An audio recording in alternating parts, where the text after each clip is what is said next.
नमो भगवते वासुदेवाय नमः। जय श्री राधे कृष्णा। दोस्तों, कैसे हैं आप सब? आई होप कि आप सभी अच्छे हों। फ्रेंड्स, छोटी छोटी खुशियाँ को अगर हम एकत्रित करने लगे ना तो हम लाइफ में हमेशा खुश रह सकते हैं। आपको एक बात बताऊं कि अगर हमें खुश रहना है तो सबसे अच्छा उपाय क्या है? वो ये कि हम दूसरों को देखकर वो काम करना बंद कर दें।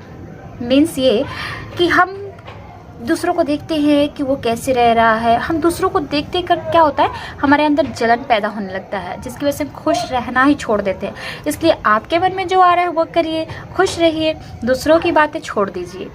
तो आज मैं आपके साथ एक बहुत ही प्यारी सी कहानी शेयर करने वाली हूँ। एक ऐसी लड़की की जो माँ के गर्भ से जन्म नहीं लेती बल्कि एक बैगन से जन्म लेती है। बैगन को इंग्लिश में बोलते हैं ब्रिंजल, जिसकी वजह से उसका नाम ब्रिंजला पड़ता है। तो कैसी इसकी कहानी, मतलब कि उस लड़की की कहानी जो एक साधारण सी लड़की रानी बन जाती है और उसके बाद उसके साथ क्या क्या होता है। मीन्स कि कैसे वो उसकी जान जो होती है, कहाँ उसकी जान होती है और कैसे उसकी जान जाती है, मरकर भी वो जिंदा हो जाती है। तो आज इसी वीडियो में हम शेयर करने वाले हैं। चलिए टाइम वेस्ट ना करते हुए इस वीडियो को शुरू करते हैं। पीछे की आवाज़ के लिए क्षमा चाहती हूँ क्योंकि पीछे बच्चे क्रिकेट खेल रहे हैं और मैंने सोचा आज मैं ऊपर छत पर वीडियो बनाऊं क्योंकि बहुत ही अच्छा वातावरण लग रहा था, इसलिए मैं यहाँ आई हूँ। इसलिए आप पीछे की आवाज़ पर बिल्कुल ध्यान मत दीजिएगा। अगर थोड़ी बहुत, तो बच्चे खेलते रहते हैं और थोड़ी ठक ठक इधर से आवाज़ आ रही है क्योंकि इधर घर बन रहा है, तो उसके लिए क्षमा चाहती हूँ। मेरी बातों पर थोड़ा गौर करिएगा। तो चलिए शुरू करते हैं। एक किसान जो बहुत गरीब होता है, उसके घर में 2 वक्त की रोटी वो जुटा नहीं पाते हैं। खेती करता है लेकिन क्या करे, खेती करके उसने सोचा कि एक पेड़ लगा लेता हूँ, मतलब पौधा उगा देता हूँ बैगन का, जिसे बेचकर मैं धन कमाऊँगा। पता नहीं उसके मन में ऐसा आया, क्योंकि हर किसी के मन में आता है कुछ कुछ ना बिज़नेस करने की, तो उसके भी मन में आया कि मैं ऐसा ही करता हूँ। इसलिए उसने सोचा कि क्यों ना मैं एक बिज़नेस शुरू करूं, जैसे कि बैगन का खेती करता हूं और बैगन उगेगा तो उसको बेचकर मैं अपना धन कमाऊंगा और व्यापार शुरू करूंगा। ऐसे करते करते उसने बैगन के पौधे तो उगा लिए, बट हुआ क्या, उस पे एक भी बैगन नहीं उगता। परेशान हो गया, उसने सारे पूंजी उसी में लगा दिए। अचानक इसने एक दिन देखा कि झाड़ से एक बैगन निकला है। वो बहुत खुश हुआ, लेकिन एक बैगन को बेचकर वो कमा तो नहीं सकता था। इसलिए उसने अपनी पत्नी से कहा कि देखो, जिसकी पत्नी का नाम भानुमति था, मतलब भानुमति देखो, इस बैगन को तोड़ना मत। बहुत संघर्ष करने के बाद एक बैगन जो इस पेड़ में लगा है, मैं चाहता हूँ इस बैगन को बड़ा होने देते हैं। इसको हम बेचेंगे नहीं क्योंकि बेच भी नहीं सकते हैं, इसलिए उस बैगन को छोड़ देते हैं वैसे ही। और बैगन काफ़ी आकार में बड़ा हो जाता है, कम से कम इतना बड़ा हो जाता है।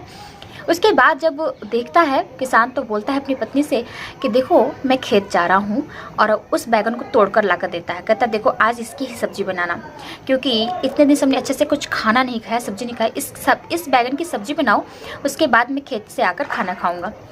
बोलते हैं ठीक है। उसकी पत्नी बोलती है ठीक है, आप जाइए। वो खेत पे चला जाता है। अब उसकी पत्नी जो भानुमति बैगन को काटना शुरू करती है। वहाँ से आवाज आता है धीरे धीरे, आहिस्ता आहिस्ता। ये सुनकर उसकी पत्नी घबरा जाती है, चारों आसपास देखती है कि कौन है, किसने आवाज़ दी, लेकिन कहीं से उसको कोई दिखाई नहीं देता। सोचती है शायद ऐसे ही मुझे सुन गया होगा, भ्रम होगा। फिर वो शुरू करती है काटना, फिर आवाज आता है आहिस्ता आहिस्ता, थोड़ा धीरे धीरे। अब उसने 2-3 बार ऐसे सुना, सोचा कि गौर करके सुना तो ये आवाज़ बैगन से आ रहा था। उसने कहा ये तो बैगन से आवाज़ आ रहा है। फिर उसने एक बार सोचा कि एक बार और देख लेती हूँ करके। उसने फिर से चाकू उठाई तो फिर से ही आवाज़ आया। अब वो घबरा गई, डर गई। उसने बैगन को दूर फेंका और दौड़ी दौड़ी खेत पर चली गई जहाँ उसका पति था। पति ने कहा क्या हुआ, इतनी डरी हुई हो? तो उसने बताया कि बैगन जो आपने मुझे दिया था सब्जी बनाने के लिए, उसमें से तो आवाज़ आ रही है। आवाज़ आ रही है, ये कैसे हो सकता है?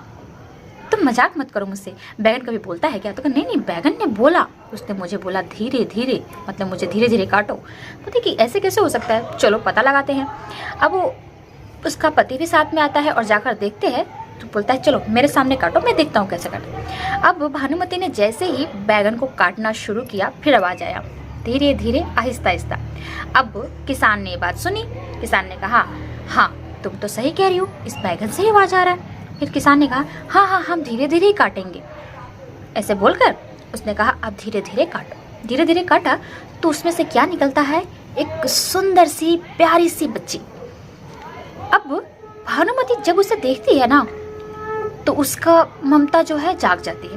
कहने मतलब उसके तो कोई संतान नहीं थी। तो उसने कहा कि लगता है भगवान ने ना इस बैगन में एक बच्ची हमारे लिए भेजा है, क्योंकि हम निसंतान थे, हमारी कोई बच्ची नहीं था।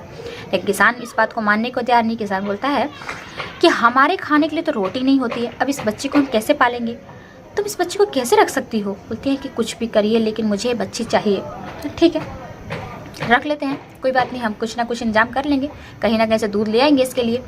अब उस बच्ची को रख लेते हैं और बैगन से वो जन्म लेती है, इसलिए उसका इंग्लिश में नाम होता है ब्रिंजल, जिससे उसका नाम रख देते हैं ब्रिंजला। अब उसका नाम ब्रिंजला, सभी उसको ब्रिंजला ब्रिंजला, और सभी गांव के लोग जान जाते हैं कि इस बैगन से जन्मी हुई बच्ची है, इसलिए उसका नाम ब्रिंजला ब्रिंजला सब बोलते हैं। धीरे धीरे बच्ची का लालन पालन होने लगा। बच्ची अपने पिताजी के साथ थोड़ी बड़ी हुई तो खेत पे भी काम करने लगी, जिससे उसके पिता और माता को हेल्प मिलने लगा। घर में भी काम करवाती, बाहर भी करवाती। धीरे धीरे बच्ची काफ़ी बड़ी हो गई, शादी लायक हो गई थी। एक दिन वो अपने पिता के साथ खेत में काम करवा रही थी, तो उधर से एक राजा, उस राज्य के राजा जा रहे थे और वो भेष बदले हुए थे, क्योंकि वो राज्य का निरीक्षण करते थे भेष बदल के। उन्होंने देखा कि इतनी सुंदर लड़की मैंने आज तक नहीं देखी, कितनी सुंदर है, और ये खेत में क्या कर रही है, इतना काम खेत में कर रही है। उन्होंने कुछ देर तक देखा, फिर राज्य में गए और राज्य पर राजा अपने उस किसान को अपने यहाँ बुलवाया और बोला कि आपके साथ जो कल खेत पे वो लड़की काम कर रही थी वो कौन है। तो उन्होंने, जो किसान है उसने बताया, एक तरफ से समझ लीजिए मेरी बेटी है और दूसरे तरफ से समझ लीजिए कि मेरी बेटी नहीं है। मतलब, तो राजा ने पूछा क्या कहना चाहते हैं आप, साफ साफ बताइए। बोलते हैं हम यही कहना चाहते हैं कि उसका जन्म जो है एक बैगन से हुआ, जिससे उसका नाम मैंने ब्रिंजला रखा है, तो आप इसलिए कह सकते हैं उसको कि मेरी बेटी नहीं है, और मैंने उसका लालन पालन किया है तो आप कह सकते हैं कि वो मेरी बेटी है। तो उन्होंने पूरी कहानी बताई कि कैसे कैसे उसका जन्म हुआ। अब जब उसके जन्म की कहानी जब सुने राजा तो और ज़्यादा उसकी तरफ आकर्षित हो गए। उन्होंने बोला, देखिए किसान जी, मैं आपकी बेटी से शादी करना चाहता हूँ, क्या आप इस रिश्ते के लिए हाँ भरेंगे। अब किसान ने सोचा कि एक राजा मेरी बेटी इतनी गरीब लड़की से कैसे शादी कर सकता है, कहीं मजाक तो नहीं कर रहे हैं। उन्होंने कहा, राजा जी हमारे गरीबी का आप इतना मजाक मत उड़ाइए। तो राजा ने कहा, हम गरीबी का मजाक नहीं उड़ाए, मैं सच बोल रहे हैं, हम आपकी लड़की से शादी करना चाहते हैं। अब बहुत खुश हो गया किसान कि मेरी इतनी गरीब घर की लड़की एक राजा के घर जाकर रानी बन रही है, तो इसमें क्या खराबी है। उन्होंने बोला ठीक है। बातचीत हो गई, शादी का दिन हो गया सेट और दोनों की शादी होगी। राजा अब ब्रिंजला को अपने राज्य में लेकर आने से पहले उसका नाम रखते हैं ब्यूटीफुल ब्रिंजला, मतलब सुंदर ब्रिंजला। पहले उसका नाम ब्रिंजला था और उसकी इतनी सुंदर थी कि उसका सुंदरता से मोहित होकर उसका नाम रख दिए थे ब्यूटीफुल ब्रिंजला। अब ब्रिंजला राज्य में आई, उसकी सुंदरता देखकर सभी आकर्षित हो गए। राज्य के सभी लोग कहते कितनी सुंदर रानी है, और सभी उसकी, मतलब उस सुंदर ही नहीं थी, उसके जो मन के विचार, वो भाव सब भी अच्छे थे। वो बहुत ही अच्छी थी, अंदर दिल से भी बहुत अच्छी थी, सुशील थी, धैर्यवान थी, सबकी बड़ों का किस तरह सम्मान करना है, कैसे छोटों से प्यार करना है और कैसे किसी का आदर सत्कार करना है, सब जानती थी। सब अच्छे से उसने सुना था, देखा था, अपनी माँ से सीखा था, इसलिए उसे और ज़्यादा राजा पसंद करते थे। अब राजा की 2 और पत्नियाँ थीं, तो राजा की दोनों पत्नियों ने कहा कि सच में राजा को बहुत ही सुंदर लड़की मिल गई है। तो राजा की जो छोटी पत्नी थी उसको तो कोई इससे ऐतराज़ नहीं था, लेकिन राजा की जो रानी, बड़ी वाली रानी थी, जो पटरानी थी, अब उसे इस बात की चिंता होने लगी कि राजा इतनी सुंदर लड़की को उठा कर लाए, अभी किसान की बेटी है, गरीब घर की और बैगन से जन्मी हुई है, उससे शादी करके लेकर चले आए हैं, कुछ दिन बाद ये मुझे छोड़ देंगे और इसको पटरानी बना लेंगे। उसे इस बात की चिंता होने लगी, इसलिए उसने अब चाल चलना शुरू कर दिया कि कैसे मैं इसको यहाँ से हटाऊँ। दिन भर कुछ ना कुछ तरीके उसने अपनाती रहती, लेकिन सब तरीके फेल हो जाते थे, क्योंकि रानी इतनी अच्छी थी कि सब लोग उसकी आदर सत्कार करते थे। उसने थोड़े ही दिन में सबका दिल जीत लिया था। अब एक दिन बड़ी रानी के दिमाग में बात आती है कि क्यों ना मैं इससे कुछ रहस्य जानूं, इसलिए उसके पास जाती है और बोलती है, बहन हम तो इंसान के यहाँ से जन्मे हैं, मतलब अपनी माँ के गर्भ से जन्मे हैं, तो हमारा जान तो यही है, मतलब हमें किसी ने हमारा गर्दन दबाया तो हम तो गए, लेकिन तुम तो मामूली नहीं लगती हो, तो तुम्हारा जान कहाँ है, सच सच बताना। तो ब्रिंजला ने कहा, ब्यूटीफुल ब्रिंजला ने, कि मैं आपको ये नहीं बता सकती क्योंकि मैंने आज तक अपने माता पिता को ये बात नहीं बताया, तो आपको कैसे बता सकती हूँ, और मैं किसी को भी नहीं बताऊँगी, चाहे कुछ भी हो जाए। तो अब रानी समझ गई कि सचमुच इसकी जान इसके पास नहीं, कहीं और जान है इसकी, इसलिए उसके पीछे पड़ गई। दिन रात सोते जागते उठते बैठते खाते पीते हमेशा उसको परेशान करती। बहन तुम्हें बताना चाहिए, तुम बता दो मुझे, मैं थोड़ी कुछ करने वाली हूँ, बस मैं जानना चाहती हूँ कि तुम एक बैगन से जन्मी हो, अद्भुत लड़की हो, तो तुम्हारा जान भी कहीं अद्भुत जगह होगा। तो ब्रिंजला जो थी वो समझ गई थी कि ये मुझे नुकसान पहुँचाना चाहती है, इसलिए उसने बार बार उसे टालती थी। एक दिन उसने ऐसे ही बात बात में पूछ लिया, बार बार उसको परेशान करी थी, इसलिए ब्रिंजला के मुंह से निकल गया कि दीदी चिंता मत करिए, वक्त आने पर, सही वक्त आने पर मैं आपको ये बात बता दूंगी। अब सही वक्त आने पर इसे बात बता दूंगी ये बात बोल दी तो उसने कह दिया बड़ी रानी कि देख लो, तुमने जवान दी है और अब सही वक्त जब भी मेरा होगा मैं तुमसे पूछ लूँगी और तुम्हें बताना होगा। और याद रखना, झूठ मत बोलना, सच बोलना, क्योंकि झूठ अगर बोलोगी ना तो मैं पूरे राज्य में ढिंढोरा पिटा दूंगी कि छोटी रानी झूठी है, मक्कार है। अब दूसरे दिन इसी तरह से 10 दिन बाद बीतता है तो छोटी रानी काम कर रही होती है अपने घर का। तो बड़ी रानी पहुंचती है, बोलती है कि आज बता दो, आज तो बहुत अच्छा दिन है और आज मेरा मौका है, तुम बता दो। बोलती है कि दीदी इतनी जल्दी क्या है, मेरे बच्चे को जन्म लेने दो फिर मैं बताऊंगी। और ये कहकर टाल कर चली जाती है। अब बड़ी रानी को और जलन होता है, ये तो बच्चे को जन्म देने वाली है और हम इतने दिन से आए, हमारे तो बच्चे नहीं हैं, तब तो राजा इससे और प्यार करेंगे, अब इसे जल्दी से जल्दी रास्ते से हटाना पड़ेगा। रानी को अब समझ आ गया था ब्रिंजला को कि ये बड़ी रानी मुझे नुकसान पहुंचाना चाहती है, इसलिए राजा को उसने अपने कमरे में, कक्ष जो बोलते हैं, महल में बुलवाया और बोला कि राजा जी मैं आपसे एक बात कहना चाहती हूँ, अगर मैं इस दुनिया में नहीं रही तो आप मेरी जो शव होगा उसको जलाइएगा नहीं। राजा ने ऐसे कहा, ऐसे क्यों बोल रही हो, बहुत उसे चुप कराते हुए कि ऐसा मत बोलो। तो बोलते कि नहीं, मैं आपसे सच सच कहना चाहती हूँ कि अगर मेरी मृत्यु हो गई किसी कारण तो आप मेरे शव को मत जलाइएगा, इस नगर से बाहर एक राजमहल बनवाइएगा, वहाँ पर खाने से पीने सामान सब कुछ रखिएगा, टोटल सामान जो राशन जो भी कपड़े लाते सब रख दीजिएगा, एक कुआं बनवाइएगा, नहाने की जो होती हैं वो सभी कुछ वहाँ पे जो है इंतज़ाम कर दीजिएगा, जैसे एक घर में जैसे राजमहल में है वैसे है। बस उस राजमहल के दरवाजे मत रखिएगा, चिनवा दीजिएगा बाद में मुझे वहाँ पर डालने के बाद, मतलब कि अंदर बाहर जा ना सके कोई, गेट मत रखिएगा, और मेरा शव जो होगा उसको पलंग समेत वहाँ रख दीजिएगा। राजा सोचने लगे ऐसा रानी क्यों बोल रही हैं, फिर उन्होंने कहा ठीक है।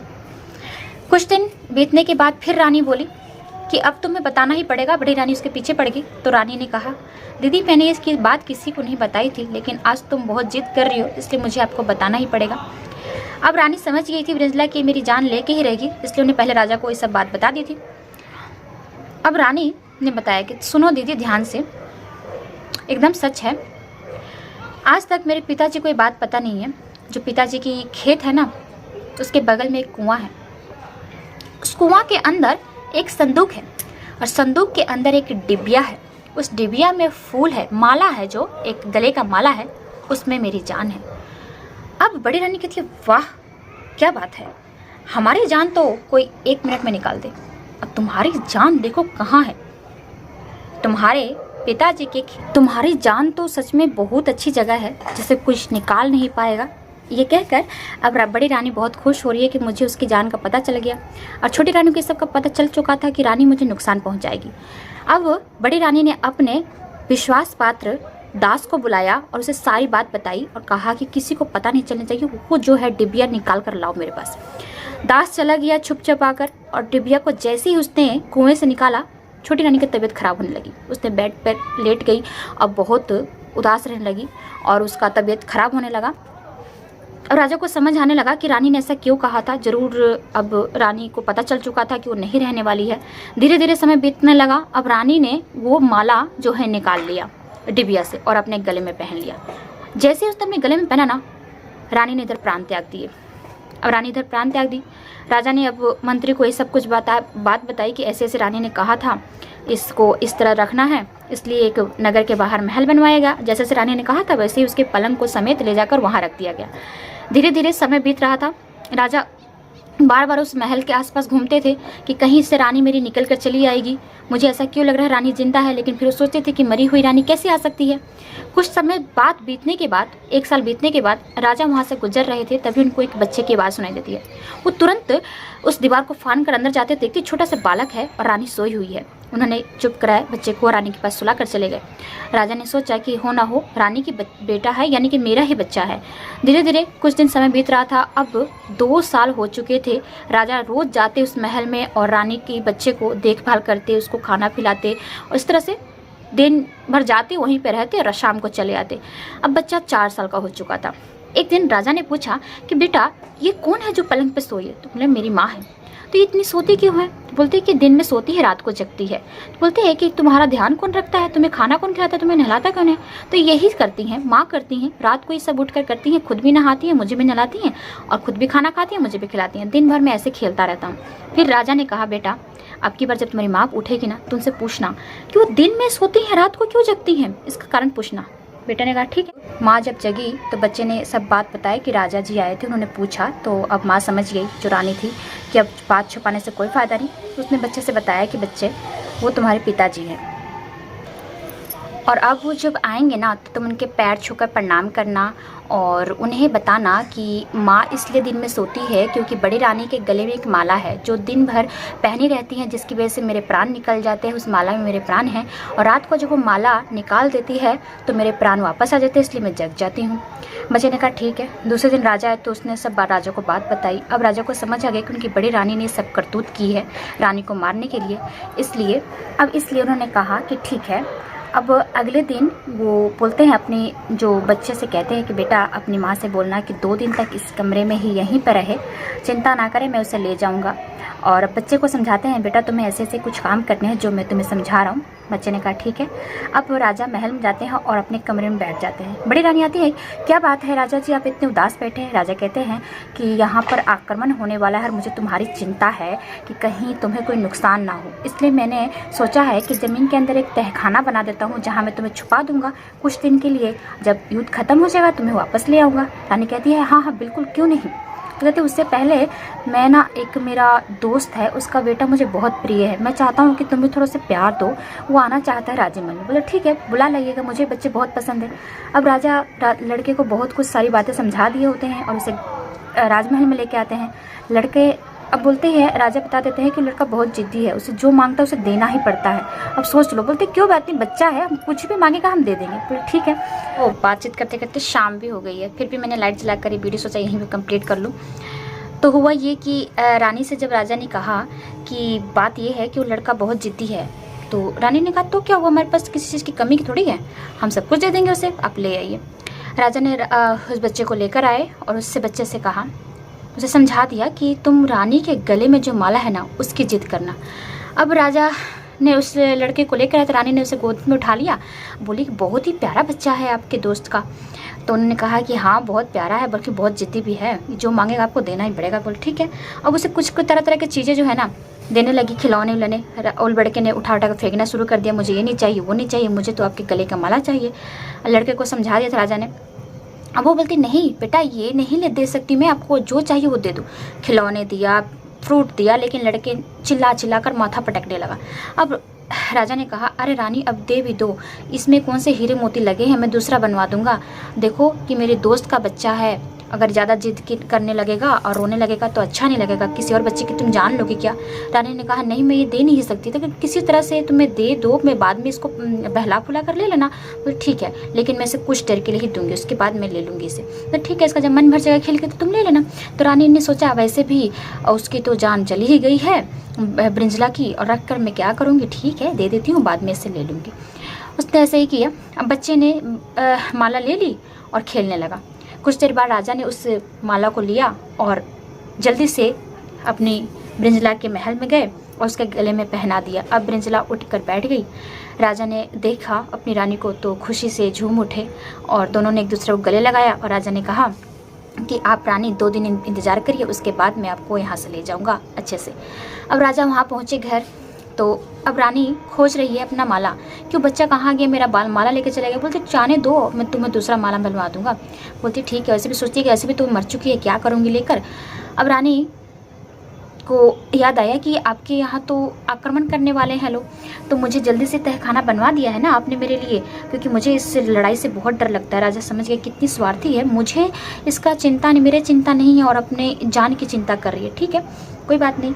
तब वो राजा ने कहा ठीक है, ऐसा करो, तहखाना बन चुका है, आप चलो।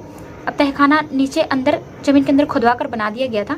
रानी को उसके अंदर डाल दिया गया और बंद कर दिया गया। ऊपर का जो गेट था बंद कर दिया गया। रानी उसमें चली गई। राजा ने पूरे धूमधाम से उस दीवार को तोड़वाया, अपनी छोटी रानी का महल का, और रानी को बहुत आदर सत्कार से अपने राज्य महल लेकर आए, अपने बेटे को लेकर आए। सभी लोग देखकर बहुत खुश हुए कि ये राजा के बेटे हैं, उन्हें अपना उत्तराधिकारी, मतलब राजा का अपना उत्तराधिकारी मिल गया। और सभी जो नगरवासी थे, राज्य के लोग थे, वो बहुत खुश हुए कि हमारी एक जो है राज्य का वंश मिल गया है।